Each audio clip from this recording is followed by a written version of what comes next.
E olha só, ministro do STF surta durante sessão no Supremo Tribunal e parte para cima de seus colegas, falando a verdade e mostrando para o Brasil aquilo que está engasgado na garganta do povo brasileiro. Agora a verdade apareceu. Olha só, pessoal, inédito. Isso nunca havia acontecido antes e agora ali Moraes, Fux e companhia tiveram que ouvir a verdade. A sessão ficou tensa ali, o clima ficou pesado. Confira agora o que aconteceu. Por essa, o Moraes, o Flávio Dino e até o Zanin, que era advogado do Lula, não esperavam, pessoal, uma grande reviravolta ali no Supremo Tribunal Federal. Dá um like nesse vídeo, se inscreva aqui no canal. Se você não está inscrito nesse canal, está realmente perdendo tempo. Se inscreva agora. Vejam só, pessoal, que loucura que aconteceu ali no Supremo Tribunal Federal. Parece... Será que as coisas estão mudando por ali? Confira agora quem vai trazer, é o deputado Gustavo Gayer, vai explicar o que aconteceu ali nesta sessão e voltamos em seguida. É muito triste, mas eu sinto como se nós estivéssemos agora aproveitando os últimos dias, os últimos momentos de liberdade de expressão no nosso país, principalmente na principal praça pública que se tornou as redes sociais.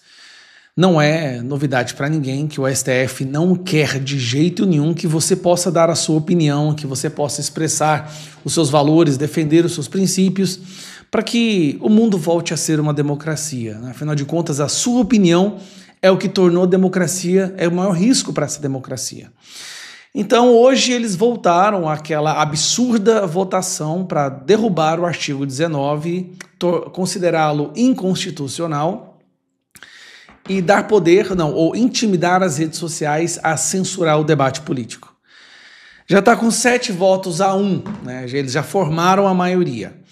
Hoje, né, no início do dia, quem deu o voto dele foi o Fachin. E para surpresa de todos nós, eu acho que a pressão popular e até mesmo os últimos editoriais e opiniões da imprensa fez com que o Fachin votasse favorável ao artigo 19, ou seja, contra a censura. Fachin não segue maioria e vota a favor da constitucionalidade do artigo 19 do Marco Civil da Internet. Não era esperado, vou ser bem sincero para você. O placar que nós esperávamos fosse de 9-2. Os votos contrários seriam apenas do Cássio e do André Mendonça. Mas o Fachin, ele não só não votou a favor, ou seja, votou contra o que a maioria do STF quer, como ele fez um discurso que, na minha opinião, foi, assim, arrebatador. Na cara dos censores, ele avisa claramente as consequências desta interpretação e de se derrubar o artigo 19. E vamos escutar esse voto agora. Mas há alguns riscos que precisam ser ponderados nessa altura do julgamento, pelo menos segundo penso. Primeiro, que isso pode trazer alguns problemas para a pluralidade democrática na rede, ou da rede. E, portanto, não deixo de subscrever todas as críticas dirigidas em relação a um certo adelgaçamento dessa pluralidade democrática nas redes. Porém, mesmo com essa diminuição do espaço da pluralidade, poderemos ter um risco ainda maior com um segundo efeito da adoção desta regra geral, que é o controle dos discursos dos usuários. É que ele está jogando na cara dos seus colegas que agora o STF vai controlar o discurso, ou seja, fim da liberdade de expressão, e só vai poder ser falado o que o STF permitir. Ele está jogando na cara dos censores, do Alexandre de Moraes, Flávio Dino, Barroso, Zanin. E, evidentemente, nem de longe estou imputando qualquer uma dessas circunstâncias ao voto que já contempla a maioria, mas estou a dizer que, do ponto de vista da experiência e da literatura comparada, a adoção de controle de discurso dos usuários não faz parte do Estado de Direito Democrático. O absurdo é que essa afirmação teve que ser proferida dentro da instituição que deveria resguardar a democracia. Olha o buraco que nós chegamos. Um ministro do STF tem que lembrar os seus colegas que censurar as pessoas não faz parte da democracia. Do ponto de vista da experiência e da literatura comparada, a adoção de controle de discurso dos usuários não faz parte do Estado de Direito Democrático. Portanto, sopesadas essas duas circunstâncias, estou de acordo com o diagnóstico que se faz, mas desde logo adianto que não subscrevo a medicação que a maioria está a prescrever para resolver esses males.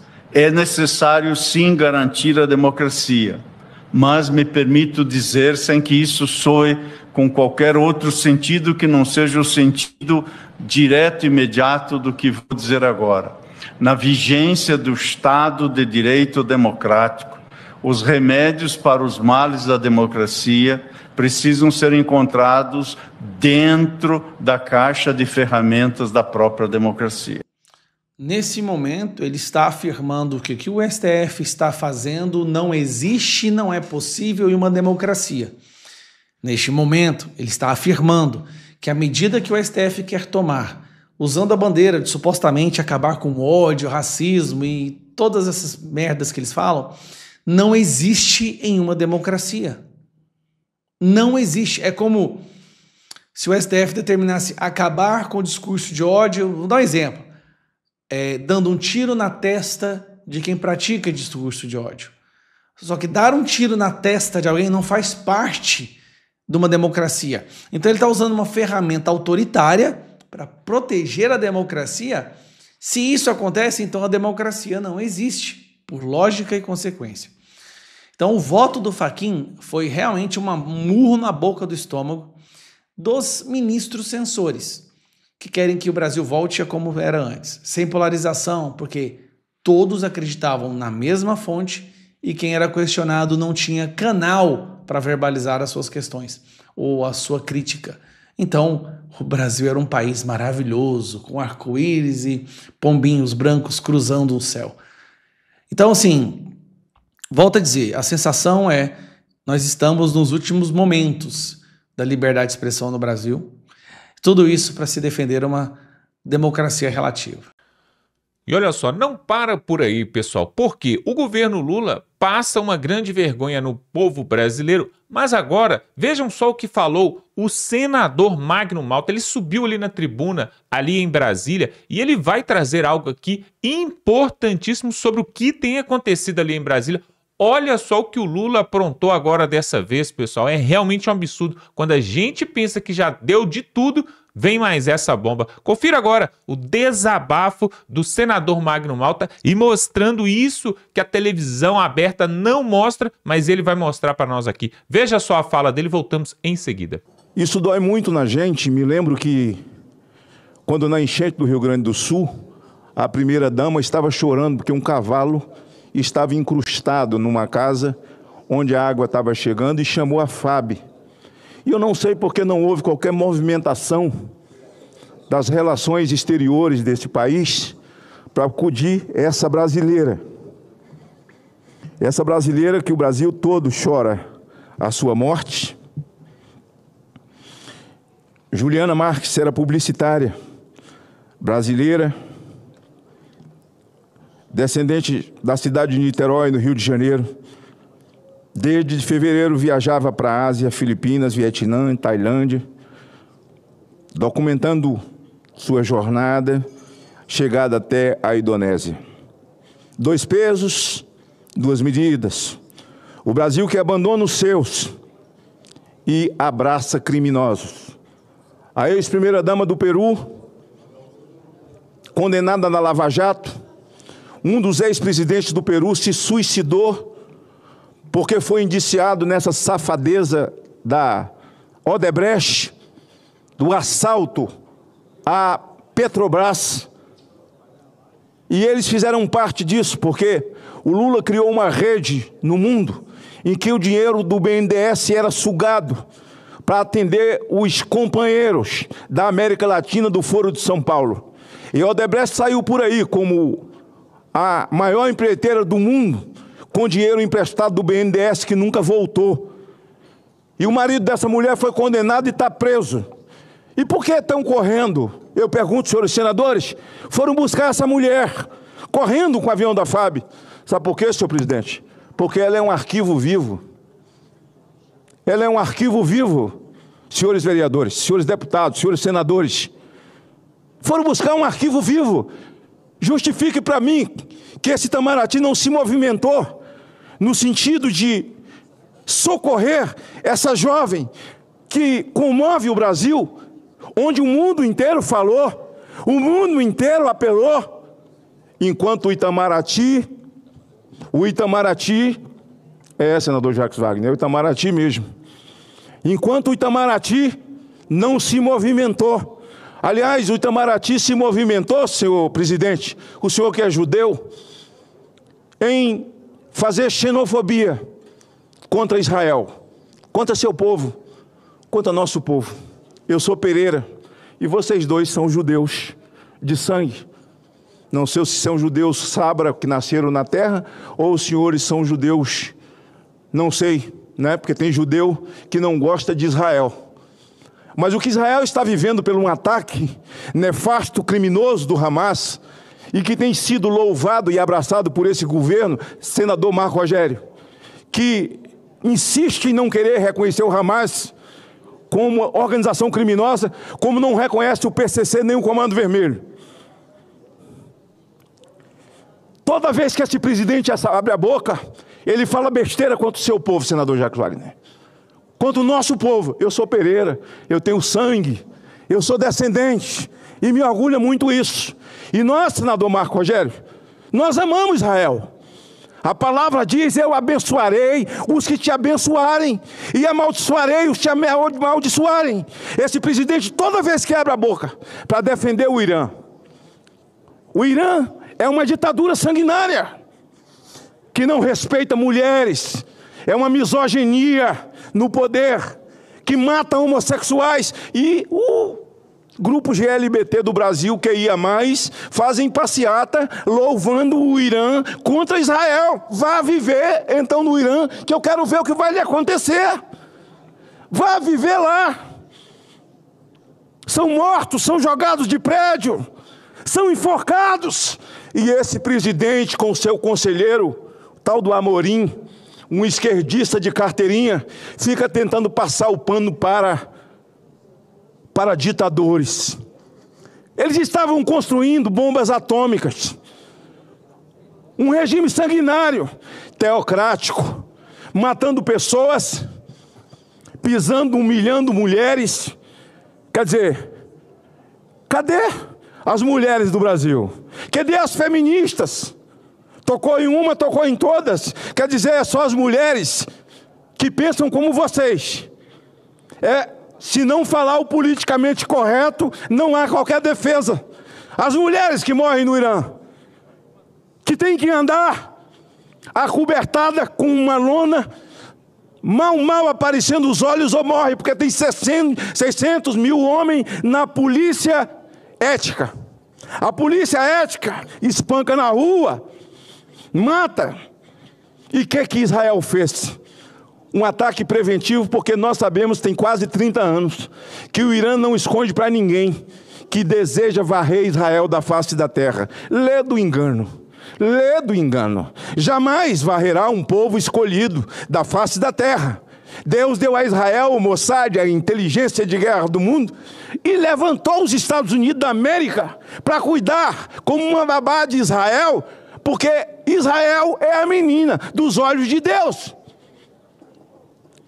E o Trump fez um ataque cirúrgico, porque a América é um lugar de liberdade. E os esquerdistas do Brasil, quando estão de férias ou não, eles adoram fazer uma viagem institucional, senador Girão.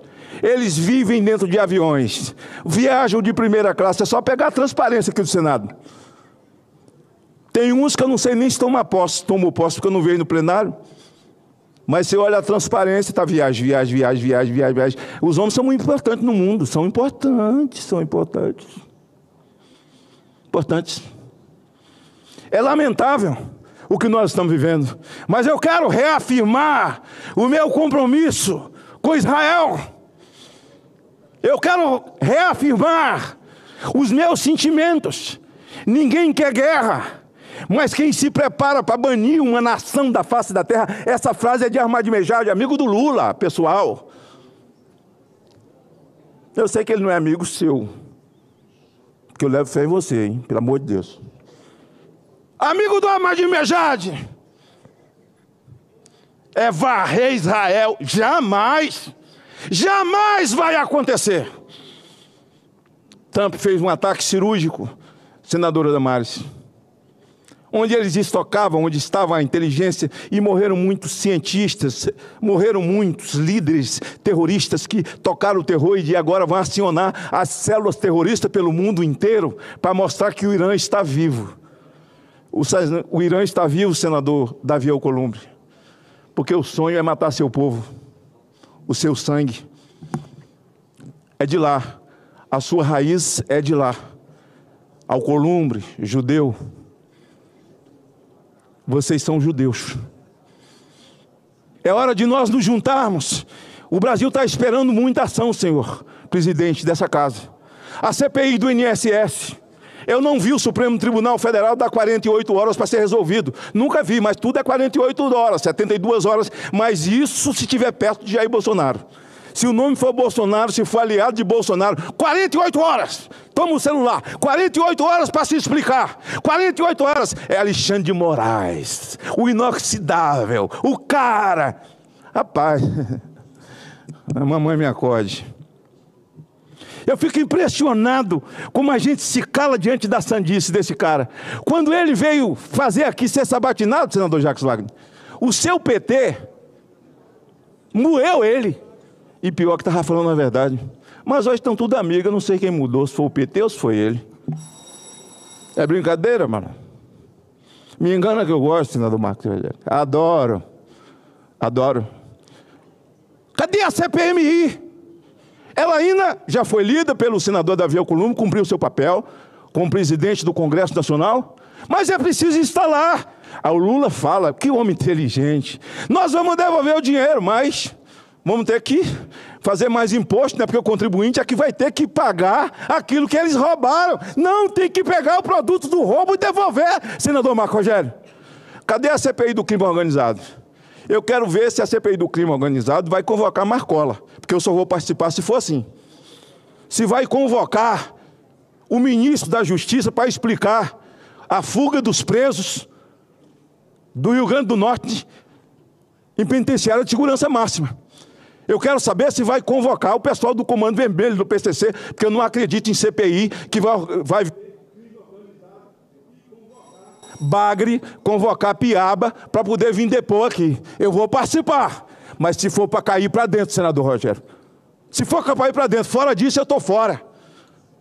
Eu quero agradecer, senador Davi Alcolumbre, e não vou falar aqui na tribuna, é claro, mas estou muito feliz de ter falado com Vossa Excelência. Feliz mesmo, e ficarei mais feliz ainda, não é? Mas eu não quero, aqui na tribuna, o meu tempo de fato encerrou, mas era isso que eu tinha para falar no dia de hoje. Vou me submeter a uma nova cirurgia, senador Davi Alcolumbre. Se Vossa Excelência não fosse voltar na quarta, eu vou ficar até a quarta, no outro joelho, não é? Tenho vivido com muitas dores, sim, tomado medicamento muito forte para poder aguentar. Tenho um diagnóstico de cirurgia de novo na coluna, e dessa vez não pode ser feito pelo mesmo corte, tem que ser feito pelo abdômen, abrir o abdômen para chegar até a coluna, e eu preciso e devo fazer essas cirurgias nos próximos dias. Mas vou ficar, porque quarta-feira será votado o aumento de deputados, e eu sou contra, né? Vou aguentar as dores até lá, para poder subir nessa tribuna e dizer porque eu sou contra um país que está afundado em dívida, um país derrotado, humilhado, virou pária do mundo, a nossa economia destruída. Eu tenho que ficar aqui para votar contra essa sandice de aumentar mais despesa para o Brasil. Muito obrigado, que Deus nos abençoe. Presidente, pela ordem, rapidamente. Pois é, pessoal, antes, no Supremo Tribunal Federal, a gente tinha ali o André Mendonça e o Cássio Nunes, duas vozes ali ressonantes. Na verdade, vamos falar a verdade, somente uma, né? Só o André Mendonça. Mas agora, parece que deu uma louca ali no ministro Fachin, né? Ele deu uma reviravolta ali e ele foi contra os seus pares ali, votando contrário ao Moraes, ao Flávio Dino e aos outros ali, votando a favor da liberdade de expressão. Que estranho. Eu acho que o Fachin pode até estar blefando. Porque, você se lembra? Foi o Fachin que tirou o Lula da cadeia. Por quê? Ele que levou os processos de Lula ali para Brasília, por causa de uma mudança de CEP, né? O Fachin também já votou outras vezes em favor da esquerda, já teve votos polêmicos, mas desta vez ele vota a favor do povo brasileiro, a favor da direita. Que estranho.